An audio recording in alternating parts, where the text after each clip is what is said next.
Fala pessoal, estou aqui mais uma vez com a mesma roupa, obviamente, né, no mesmo dia, para gravar a segunda parte da nossa aula de estrutura social e entender conceitos básicos sobre estrutura social. É uma aula de sociologia. Então você que está de quarentena aí, foca na nossa matéria aqui, tá? Vai perguntar, Cláudio, é possível criar mudanças na estrutura social? Bom, é claro que é possível mudar a estrutura social, pessoal. Se não pudesse mudar, a gente estaria vivendo numa mesma estrutura desde a pré-história, né? Só que essas mudanças, elas acontecem raramente, não é sempre, né? O que a gente percebe, às vezes, é pequenas mudanças, mas mudanças estruturais, elas acontecem poucas vezes na história, né? Bom, por que é possível mudar? É possível mudar, pessoal, porque as estruturas sociais são feitas por humanos, né? Ela não é um dado da natureza. Como os seres humanos criam, eles também podem descriar, pode acabar e criar outra coisa. Então, a partir da consciência, a partir, às vezes, de uma pandemia, né? A partir de uma classe dominante que consegue muito poder. Então, são várias situações históricas que podem fazer essa estrutura social mudar. Né? Uma estrutura social que às vezes beneficia um grupo social e outro grupo consegue poder e acaba destruindo essa estrutura e construindo outra. Beleza? Bom, tem um grupo de pesquisadores sociológicos, né, os positivistas, que estão mais voltados para uma evolução da estrutura social. Eles acreditam, na verdade, que a gente estaria progredindo historicamente para uma melhora da estrutura social. Então nós saímos dos estados primitivos, tá? Até chegar aos estados desenvolvidos, que é o estado capitalista. Beleza? Então é como se fosse uma reta progressiva de melhora. Geralmente eles dizem o seguinte, que as sociedades nas sociedades menos desenvolvidas são aquelas que têm como base estrutural a religião. E a sociedade que é mais desenvolvida é aquela sociedade que tem como desenvolvimento a estrutura social da ciência, tá? Então, é nesse cenário aí que nós temos esses evolucionistas, os positivistas, os darwinistas sociais, tá? Que partia de uma interpretação equivocada do Darwin, que vocês já devem ter ouvido falar nas aulas de biologia, tá? Para você mudar uma estrutura, pessoal, ela é bastante lenta, ela é bastante gradual, né? É claro que às vezes pode acontecer de uma forma mais aguda num determinado momento, mas estruturas elas permanecem. Então, por exemplo, imagina o machismo. Quando a gente fala, o machismo não é uma estrutura social, né? É um problema estrutural. É verdade, porque se a gente pensar, né, na colonização teve machismo, no primeiro reinado também, no segundo reinado também, etc. E assim sucessivamente. O racismo também é um problema estrutural, está composta no engessamento. Lembrando, não vamos naturalizar isso, é possível transformar, tá? Tem uma forma também da gente entender essa estrutura social, pessoal, que parte de um pressuposto de um conhecimento científico baseado no Marx, né?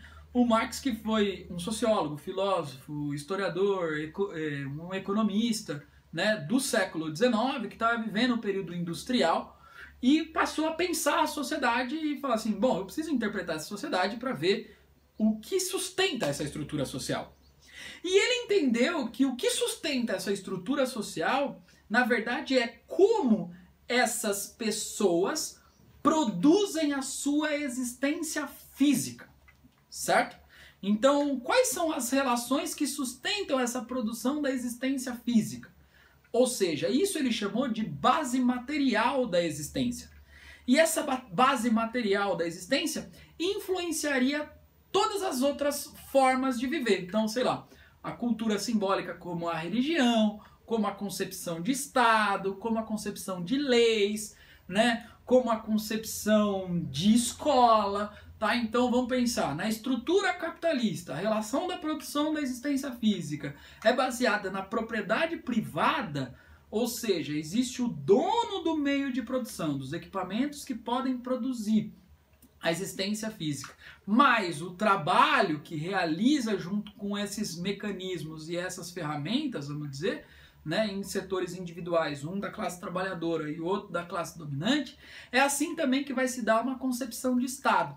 Então, se a classe dominante consegue dominar a classe trabalhadora na existência da vida material, ela também consegue dominar na vida simbólica. Ou seja, a interpretação da realidade, né, de forma cultural, vai se dar a partir da visão de mundo da classe dominante. Então, a concepção de Estado vai ser uma concepção de Estado da classe dominante.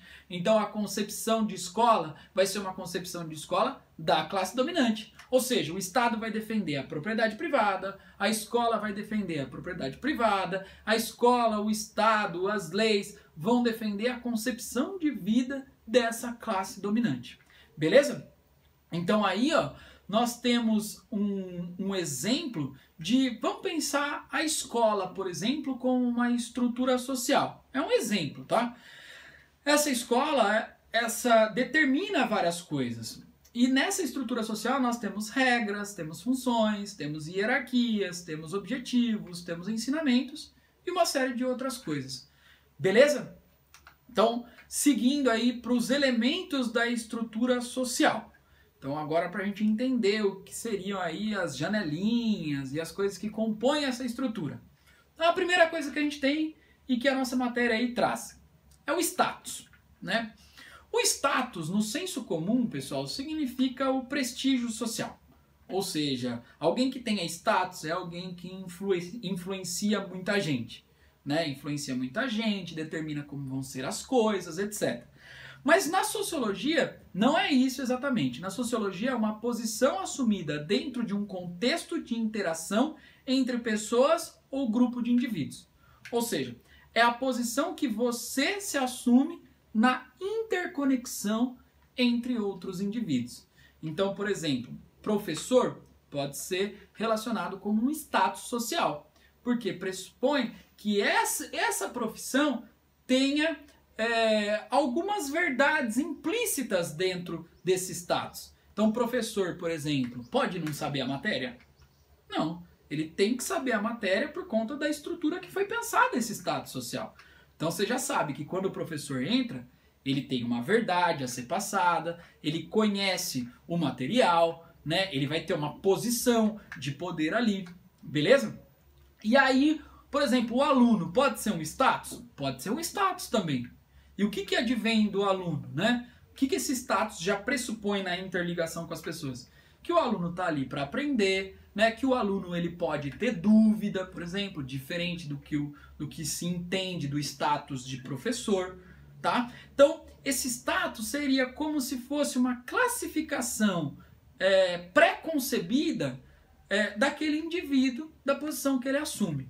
Beleza? Então isso gera uma identidade de reconhecimento e não necessariamente distingue hierarquia, como no senso comum é distinguido. Então todas as pessoas elas têm status, pois todas as pessoas elas são observadas de alguma forma.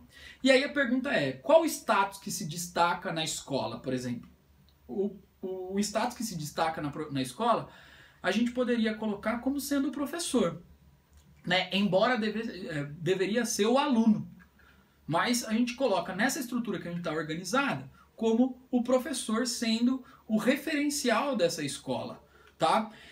E aí, todos nós possuímos um conjunto de status. Então eu não tenho só um status, eu não sou só professor. Eu também sou homem, eu tenho uma etnia específica, né? Às vezes eu partilho comunidades, então às vezes eu posso ser considerado um nerd, um geek, posso ser considerado um palmeirense, por exemplo, né, que tem mundial. Eu sei que você pensou isso, mas a gente tem, 1951, tá? Eu posso ser um empresário, eu posso ser um trabalhador, eu posso ser um mendigo, por exemplo. Tudo isso é um status social. Então a gente pode ter vários status ao mesmo tempo. E essa concepção de status, ela pode ser mudada ao longo do tempo, tá, pessoal? Então, por exemplo, um trabalhador na Idade Média era mal visto. Hoje, o trabalhador, ele não tem essa relação que tinha na Idade Média. Hoje, o trabalho não é mal visto, o trabalhador é bem visto. Embora a gente possa problematizar um pouco esse status, mas mudou a concepção. Então, o status também é uma produção social, logo, ele também pode ser mudado, tá? E no status, pessoal, a gente tem dois tipos. O tipo adquirido, né? Ou seja, que a gente adquire com o nosso próprio esforço, por exemplo, ser professor, ser universitário, ser engenheiro, ser advogado, né? Então, esse é um status produzido ao longo das suas relações sociais, ao longo da sua especificamente, beleza? E tem um status atribuído, que independe das nossas ações. Ou seja, já foi construído um status nas relações sociais que independe de mim. Então, pelo simples fato de eu existir, já pressupõe um status, tá? Então, por exemplo, esse status estaria vinculado à etnia, gênero, à orientação sexual. Ou seja, ser mulher traz um status que muitas vezes é um status de menos direitos numa relação de estrutura patriarcal, machista, etc. Que a gente já debateu isso também na nossa primeira aula de sociologia, certo? É claro, pessoal, que esses status atribuídos, eles podem favorecer os adquiridos, né? Então, o fato de eu ser um homem, o fato de eu ser branco, isso pressupõe já algumas coisas que me faz sair na frente de outras pessoas que têm esses status atribuídos que não têm tanto valor na sociedade assim, né? Então, esses status, eles ganham valor na sociedade. Então, o fato de eu ser homem, branco, pode me trazer condições de status adquiridos que pode manter a minha condição atribuída como uma atribuição dominante, certo? Então, o fato de eu ser homem branco tem uma propensão maior de eu ser um engenheiro, de eu ser um advogado, de eu ser um professor universitário, etc. E isso faz com que eu concentre riqueza, porque tenha mais poder na minha relação, e faça com que a minha etnia, o meu gênero, a minha orientação sexual seja mais valorizado do que outras. Beleza? Então, essa construção é uma construção social. E aí, pessoal, essas estigmas, não é estimas ali, é estigmas, tá? Tem um Gzinho no meio. Esses estigmas sociais, eles podem gerar violência também. Beleza? Então, esses status atribuídos de uma certa forma com relação à mulher, por exemplo, pode fazer com que o homem acredite que seja dono do corpo da mulher e, consequentemente, utilize esse corpo como uma forma de mercadoria.